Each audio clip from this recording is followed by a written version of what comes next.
నమస్తే. తెలంగాణలో మరో ఉద్యమం స్టార్ట్ కాబోతుంది అనడానికి ఒక నిదర్శనం కులగణన పైన people's committee on caste census ఇచ్చినటువంటి రిపోర్ట్గా మనకు కనబడతా ఉన్నది. సో ఇప్పుడు కులగణన చేయాల్సిన బాధ్యత కాంగ్రెస్ పార్టీ మీద ఉన్నది, కాంగ్రెస్ ప్రభుత్వం మీద ఉన్నది. వాళ్ళు మేనిఫెస్టోలో చాలా క్లియర్గా చెప్పారు. రాహుల్ గాంధీ కూడా దేశమంతా ఈ కులగణన చేపడతామని చెప్పారు. ముఖ్యంగా తెలంగాణ రాష్ట్రంలో లోకల్ బాడీ ఎలక్షన్స్ రాబోతున్నాయి. ఈ లోకల్ బాడీ ఎలక్షన్స్కి ముందే కులగణన చేసి ఈ రిజర్వేషన్లు అమలు చేసిన తర్వాతే ఎలక్షన్స్ పెట్టాలి అన్న డిమాండ్ వినిపిస్తున్నది. గతంలో 34% ఉన్న రిజర్వేషన్ 23%కి తగ్గిపోయింది. దీనివల్ల బీసీలు, ప్రజాప్రతినిధులు, సర్పంచ్లు, జెడ్పీ చైర్మన్లు, ఎంపీటీసీలు, వార్డు మెంబర్లు కాలేకపోతున్నారు. సో ఇట్లా వేల మంది నష్టపోయే ప్రమాదం ఉన్నది. అందుకే ఇమీడియట్గా ఈ కులగణన చేయాల్సిన అవసరం ఉంది అని పీపుల్స్ కమిటీ పెద్ద ఎత్తున ప్రయత్నం చేస్తూ ఉన్నది. ఇందులో భాగంగా మనం ఇప్పుడు బీసీ కమిషన్ ఆఫీస్లో ఉన్నాం. సో ఈ people's committee on caste census ఒక ప్రిపేర్ చేసింది, ఒక క్లియర్ ఏ రకంగా క్యాస్ట్ సెన్సెస్ చేయాలి, కులగణన ఎట్లా చేపడితే ఇది రిజర్వేషన్ అమలు చేసే విధంగా ఉంటుంది అని ఈ పీపుల్స్ కమిటీ క్యాస్ట్ సెన్సెస్లో ప్రొఫెసర్ మురళీ మనోహర్ గారు, ఆకునూరి మురళి గారు, సింహాద్రి గారు, జస్టిస్ చంద్రకుమార్ గారు, ఇట్లా అందరూ ఈ కమిటీలో ఉన్నారు, పృథ్వీరాజ్ గారు. సో ఇది బీసీ కమిషన్కి ఇవాళ అందజేయడం జరిగింది. వీళ్ళు ఇప్పుడు ఎవరికి ఇవ్వాలంటే వీళ్ళు గవర్నమెంట్కి సబ్మిట్ చేసినట్టు లెక్క. ఏ రకంగా ఈ సమగ్ర కులగణన సర్వే చేయాలి అన్నది tentative report submitted to Government of Telangana through Telangana BC Commission dated on June 10th, 2024. అంటే ఇవాళ ఈ మీటింగ్ జరిగింది. సో ఈ బుక్ ఇప్పుడు రేవంత్ రెడ్డి టేబుల్ మీదకి పోతుంది అన్నట్టు. సో వీళ్ళు ఇది చూసి ఈ ప్రకారంగా కులగణన చేయాలి అన్నది వీళ్ళు డిమాండ్ చేస్తున్నారు. సార్ నమస్తే. జస్టిస్ చంద్రకుమార్ గారు ఉన్నారు నా ముందు. సార్ ఎట్లా అంటే ఈ రిపోర్ట్ని ఏమని మీరు గవర్నమెంట్ ముందు పెడుతున్నారు? అంటే కులగణన ఈ రకంగా చేయమని చెప్తున్నారా?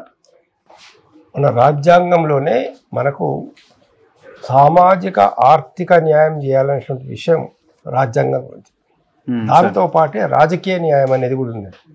Justice, political, economic and social justice. So political justice ఎట్లా వస్తుంది, లేదా ఎకనామిక్ జస్టిస్ ఎట్లా వస్తుంది అనంటే ఇది రాయడానికి కోసమే మనకు రాజ్యాంగం లోపల బాబాసాహెబ్ అంబేద్కరు అంటే ఎవరైతే విద్యాపరంగా ఆర్ సామాజికంగా వెనుకబడి ఉన్నారో వాళ్ళకు కొన్ని ప్రత్యేకమైనటువంటి ఒక సౌకర్యాలు కలిగజేయాలా, రిజర్వేషన్స్ ఇవ్వాలని మనకు రాజ్యాంగం చెప్తున్నారు.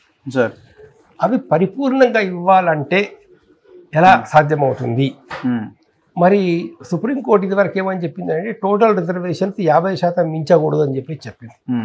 దాన్ని బీహార్ రాష్ట్రము అండ్ తమిళనాడు రాష్ట్రం, మన తమిళనాడు, ఇవి అధిగమించినాయి. ఎలా అధిగమించినాయి అంటే వాళ్ళు ఒక సైంటిఫిక్ సర్వే చేసినాయి. అంటే కరెక్ట్ బేసెస్ మీద కరెక్ట్ ఇన్ఫర్మేషన్ వాళ్ళు సేకరించారు.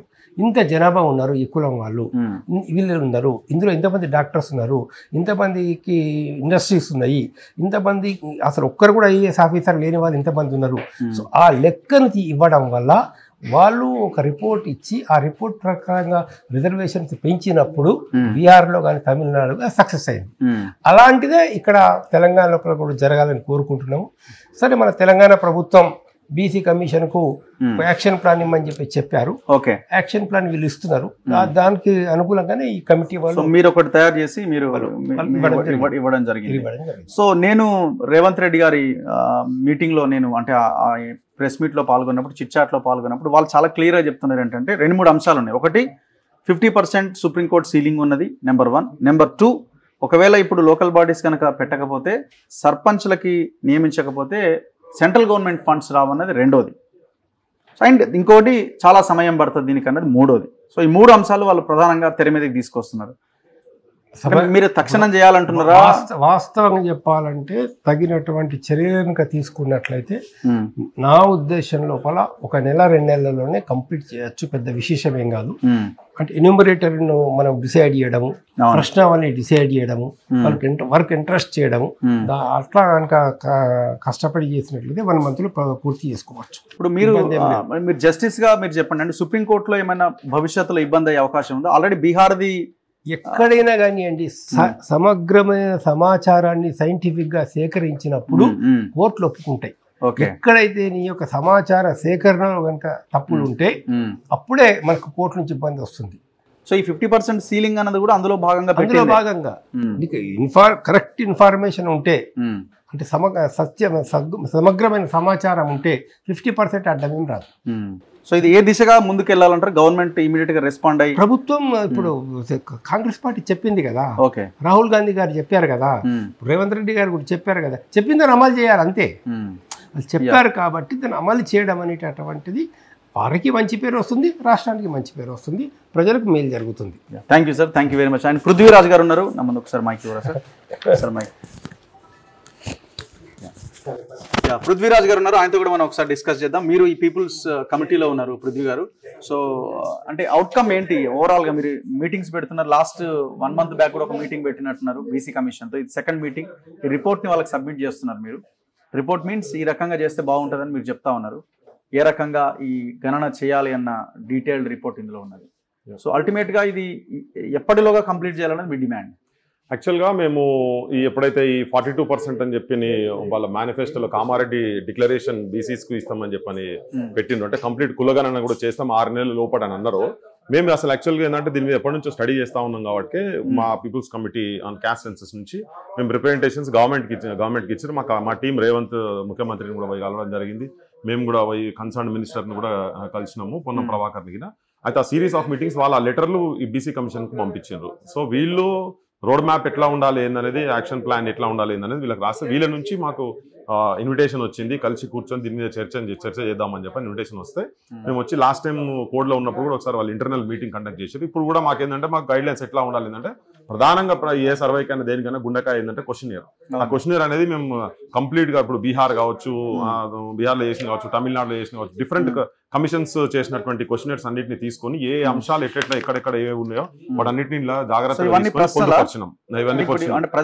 ప్రజల దగ్గర పోయి కంప్లీట్ ఆ క్వశ్చన్స్ సంబంధించిన క్వశ్చనర్స్ అన్ని వాటి నుంచి తీసేసి కొన్ని అవసరం ఉన్నాయి పెట్టినాము, కొన్ని ఎక్స్ట్రా పెట్టినాము, తర్వాత కొన్ని అవసరం లేని కూడా తీసి పక్కకు పెట్టిన, అంటే కంప్లీట్ గా వాళ్ళ గురించి ఉన్నటువంటి సమాచారాన్ని మొత్తం తీసుకునేటువంటి ప్రయత్నం జరిగింది. దీని ఈ క్వశ్చనర్ ఎంత ఇప్పుడు సబ్మిట్ చేసి మళ్ళీ వీళ్ళు గవర్నమెంట్ కి ఇస్తారు. సో నా పాయింట్ అదే, ఇప్పుడు వాళ్ళు మేనిఫెస్టోలో పెట్టారు, వాళ్ళ మేనిఫెస్టో 5 ఏళ్ళకని అంటారు. మీరు 5 years వరకు రెడీ ఉన్నారా?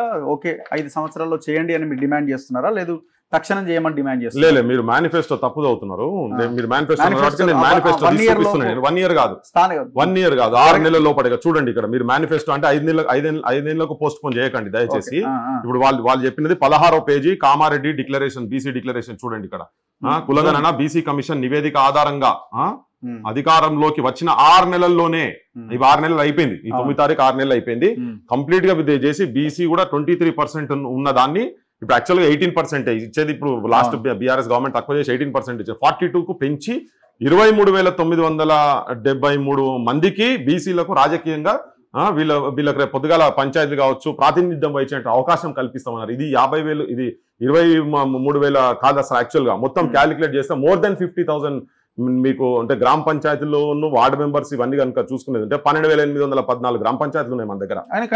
ఎలక్షన్స్ పెట్టేలా కనిపిస్తున్నది కదా సెప్టెంబర్ ఆర్ అక్టోబర్. అదే ఇప్పుడు జనంలో అదే కుట్ర. ఇప్పుడు మీరు మేనిఫెస్టోలో ఒకటి పెడతారు, మేనిఫెస్టోలో పెడతారు ఒకరు, మీరు ప్రామిస్ చేస్తారు ఒకటి, ఓడ దాటేదాకా ఓడమల్లన్న, ఓడ దాటినాక బోడమల్లన్న లెక్క ఉన్నది ఇప్పుడు వీళ్ళ కాంగ్రెస్ గవర్నమెంట్ సంబంధించి.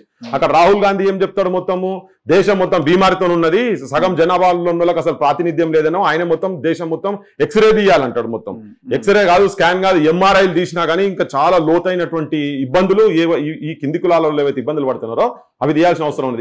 వీళ్ళైతే రోగమే లేదన్నట్టుగా చేస్తున్నారు. మరి రాహుల్ గాంధీ దేశం మొత్తం తిరిగింది కదా, బీసీ కులగణన జరగాల్సిందే, ఇదంతా మొత్తం అన్ని. ఇప్పుడు దీంట్లో ఓన్లీ బీసీలు కాదు, ఈవెన్ ఎస్సీ ఎస్టీల పాపులేషన్ కూడా పెరుగుతుంది. ఇది మొత్తం కులగణన వచ్చిన తర్వాత ఎస్సీ ఎస్టీలకు కూడా వీళ్ళకు రిజర్వేషన్ పెరిగే అవకాశం ఉంటుంది. ఇప్పుడు మీరు కట్ ఆఫ్ చెప్తున్నారు 50% ఉంది అన్ని జడ్జిమెంట్లు అట్లా ఇట్లా.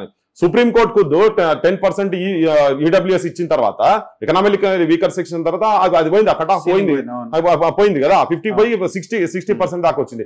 వేరే స్టేట్స్ లో కూడా ఆల్రెడీ ఇంప్లిమెంట్ అవుతున్నది. బీహార్ మోడల్ అయితే కళ్ళ ముంగట కనబడుతున్నది. సో ఇది ఏంటంటే అబద్ధాలు మాట్లాడి వీళ్ళు అసత్యాలు చెప్పి ఓట్లు వేసుకుని అక్కడ బీసీ ఓట్ల అవసరం ఉన్న అక్కడ బీసీ ఓట్లు వేసుకొని, ఎస్సీ ఓట్ల ఎస్సీలో ఓట్లు వేసుకొని, ఎస్టీలో కూడా ఇట్లే మత్పరిచి మాయ చేసి పిచ్చి మాటలు మాట్లాడి అధికారంలోకి రాగానే మేము చెయ్యము, 5 ఏళ్లకు మేము మేనిఫెస్టో 5 ఏళ్ల కంటే నువ్వు ఎందుకు పెట్టినా మరి గడిబీక పెట్టిరా? చదువు వచ్చిన వాళ్ళే కదా ఇవన్నీ చేసేది. మరి ఢిల్లీలో కూర్చున్న కాడికి వెళ్ళి తయారు చేసిన వాళ్ళే కదా. మొత్తం సెంట్రల్ వాళ్ళు కూడా వచ్చి రాహుల్ గాంధీ రిలీజ్ చేసిండు, సోనియా గాంధీ రిలీజ్ చేసింది, ప్రియాంక గాంధీ రిలీజ్ చేసింది. అంటే ఎవరిని పిచ్చోళ్ళని చేసినందుకు అంటే తెలంగాణ ప్రజలు కూడా, తెలంగాణ సమాజం కూడా అర్థం చేసుకోవాల్సింది ఏంటంటే 50,000కు పైన లెక్కలు తీసి చెప్పమంటే మొత్తం చెప్తాం. 89,000 వార్డు మెంబర్లు ఉన్నారు. దాదాపు నువ్వు లెక్కలు చేస్తే 50% అయితే దాదాపు 43,000 మంది వార్డు మెంబర్లు కాకుండా పోతున్నారు. సర్పంచ్లు, ఎంపీటీసీలు, తర్వాత జెడ్పీటీసీలు, ఎంపీపీలు, ఈ రిజర్వేషన్స్ ఇవన్నీ రేపు కిందోళ్లకు రావాల్సినటువంటి హక్కులు, రాజ్యాంగం ఇచ్చినటువంటి హక్కులు వీళ్ళు ప్రామిస్ చేసి విమానాలు ప్రమాణాలు చేసినట్టు. పాయింట్ మీరు జస్ట్ రిప్రజెంటేషన్ ఇవ్వడం వరకే కదా. మీరు ఇప్పుడు ఇక్కడికి వచ్చింది రిప్రజెంటేషన్ ఇచ్చినందుకే గవర్నమెంట్ అడిగింది కాబట్టి ఎట్లా చేయాలి అనే దాని విషయంలో మేము ఇది తయారు చేసినాం. ఇదంతా తయారు చేసి ఇట్లా తయారు అంటే తెలంగాణలో ఉన్నటువంటి ఒపీనియన్ మేకర్స్ కావచ్చు, ఇన్ఫ్లుయెన్సర్స్ కావచ్చు, గతంలో ఇటువంటి వాటి మీద వర్క్ చేసిన వాటిది ఎక్స్పర్ట్ కామెంట్స్ తీసుకుంటామని చెప్పని అయితే బయట చెప్తున్నారు కదా. కామెంట్స్ తీసుకుంటున్నారు కరెక్ట్, వాళ్ళ ఒపీనియన్ తీసుకుంటారు, కానీ ఇది అమలు చేస్తారా లేదా అనేది ఇప్పుడు చూడాలి. ఇప్పుడు ఇవన్నీ తయారు చేసి పెడుతున్నాం. కానీ ఇదేంటి, ఇప్పుడు గతంలో కూడా Congress government local body elections అయిపోగానే స్టార్ట్ చేస్తామని అంటారు. చేస్తే దానికి ఎవరికి ఉపయోగం అవుతుంది? ఇప్పుడు ఇది కనుక ఈ సర్వే వచ్చిన తర్వాత కనుక చేసేది ఉంటే వీళ్ళకి ఉపయోగపడుతుంది. అంటే రిజర్వేషన్స్ ఎవరెవరికైతే అమలు ఉంటాయో వాళ్ళందరికీ ఉపయోగపడుతుంది. అగ్రకులాలు ఉన్నటువంటి పేదలకు కూడా దీంతో బెనిఫిట్ అవుతుంది. ఎందుకంటే ఇప్పుడు అందరూ పైసలు ఉన్న వాళ్ళే రాజకీయాలకు వచ్చే సిచ్యువేషన్ వస్తుంది కాబట్టి. తర్వాత ఇది పెద్ద కష్టం కాదు. ఇప్పుడు మేము ఎట్లీస్ట్ దీంట్లో అయితే కమిటీగా మేము 3 నెలలు అన్నాం. కానీ ఇప్పుడు గతంలో బీఆర్ఎస్ గవర్నమెంట్ ఉన్నప్పుడు వాళ్ళు చెప్పిండ్రు, బొగ్గుబాయిల వన్నోడైనా పనిచేస్తాడైనా కానీ, బొంబాయిలో వన్నోడైనా కానీ, దుబాయ్లో తిరుగుతున్నాడని అందరు రావాలి, వెళ్ళిపోతే నీ లెక్కకెళ్ళి కట్ అవుతారు, మీరు మనసులకెళ్ళి లెక్కకెళ్ళి తీసేస్తారు. అందరూ వచ్చి ఒకటే రోజుల్లో సర్వే జరిగిపోయింది కదా. ఒక మోడల్, ఒక టెస్ట్ తీసుకొని పెడితే దాని మొత్తం అన్ని డేటా మొత్తం వస్తుంది. టెక్నాలజీ పెరిగింది. నీకు ఏం లేనప్పుడు స్వతంత్రం రాకముందే నీకు కులగణన చేసిండ్రు బ్రిటిష్ గవర్నమెంట్. అప్పటి నుంచి వీళ్ళు వచ్చిన కాడికెళ్ళి చేయలే కదా. సో ఇప్పుడు కష్టం కాదు, ఇంకా టెక్నాలజీ పెరిగిన తర్వాత కష్టమే కాదు. సో ఇది చేయాలంటే నీకు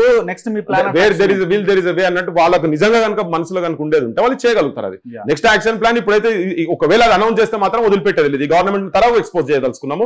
ఇది anti poor government, anti BC government, anti SC government, anti ST government అని చెప్పి మేము ఎక్స్పోజ్ చేయదలుచుకున్నాము. అవసరమైతే ఏ రాహుల్ గాంధీ స్టేట్మెంట్లు ఏమైతే పెట్టిరో వాటిని పక్కకు పెట్టి కూడా మొత్తం తెలంగాణలో పల్లెకు తీసుకుపోయి ఇది చేస్తున్నది వీళ్ళు మోసము.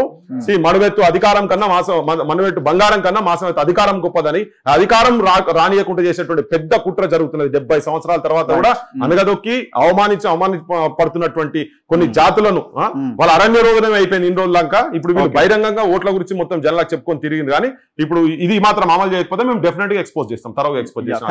Thank you very much Prithviraj గారు. సో ఇది పీపుల్స్ కమిటీ ఈ క్యాస్ట్ సెన్సస్ మీద ఒక క్వశ్చనియర్ ని తయారు చేసి బీసీ కమిషన్ కి ఇచ్చింది. సో ఈ నివేదికని గవర్నమెంట్ ముందు వీళ్ళు పెడతా ఉన్నారు. సో ఈ రకంగా మీరు కులగణన చేయండి. ఇది బీసీ అండ్ ఎస్సీ ఎస్టీలకి బహుజనులకు ఉపయోగకరంగా ఉంటుంది. రాబోయే ఎలక్షన్స్ లో వీళ్ళకి రిజర్వేషన్స్ వస్తాయని చూడాలి గవర్నమెంట్ ఏ విధంగా రెస్పాండ్ అవుతుంది. లేదు వాళ్ళు అనుకున్నట్టుగానే ముందుగానే లోకల్ బాడీస్ పెట్టి తర్వాత ఈ అంశాన్ని పోస్ట్ పోన్ చేసే పరిస్థితి ఉంటుందా? ఒకవేళ చేస్తే మాత్రం మేము ఊరుకునేది ఎట్టి పరిస్థితులు అంటున్నారు. ఖచ్చితంగా ఊరుకోవడానికి వీల్లేదు.